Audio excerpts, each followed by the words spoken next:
അന്നേരം ഈ അനിയത്തിനെ കുറിച്ച് പറയില്ല. അന്നേരം പറഞ്ഞത് ശാരദയോട് ചോദിച്ചാൽ മതി.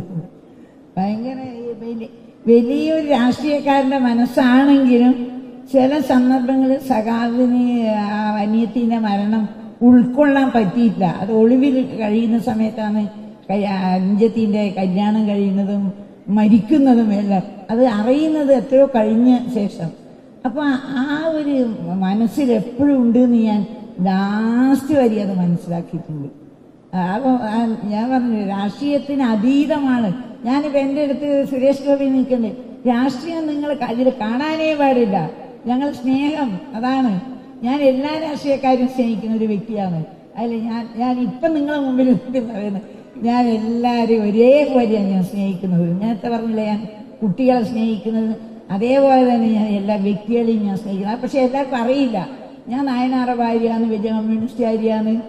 അത് മാത്രമേ ഞാൻ എനിക്ക് സ്നേഹിക്കുന്ന ഒരു മനസ്സെൻ്റെ ഹൃദയത്തിൽ എപ്പോഴും ഉണ്ട്. എല്ലാവരെയും സ്നേഹിക്കാം. ഞാനിപ്പോൾ കല്യാശ്ശേരി എൻ്റെ വീട്ടിൽ താമസിക്കുന്നുണ്ട്, ഒറ്റയ്ക്ക് താമസിക്കുന്നുണ്ട്.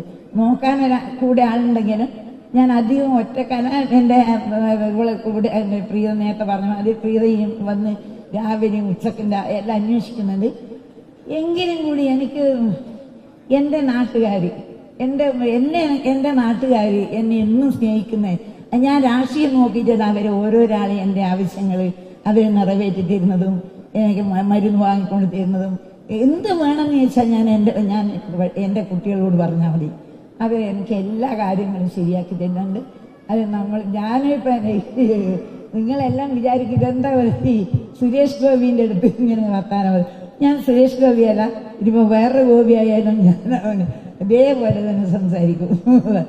എന്നെ ആരോ സ്നേഹിക്കുന്നു, ഞാൻ അവരെ എന്നെ സ്നേഹിച്ചിട്ടില്ലെങ്കിൽ ഞാൻ അങ്ങോട്ട് സ്നേഹിക്കും. അതാണ് എന്നെ സ്നേഹിച്ചിട്ടും വേണ്ട, ഞാൻ അങ്ങോട്ട് സ്നേഹിക്കും. അതാണ് എൻ്റെ ഒരു മനസ്സിപ്പോഴും അതാണ്. അത് എല്ലാവർക്കും അറിയുമെന്ന് എനിക്കറിയില്ല.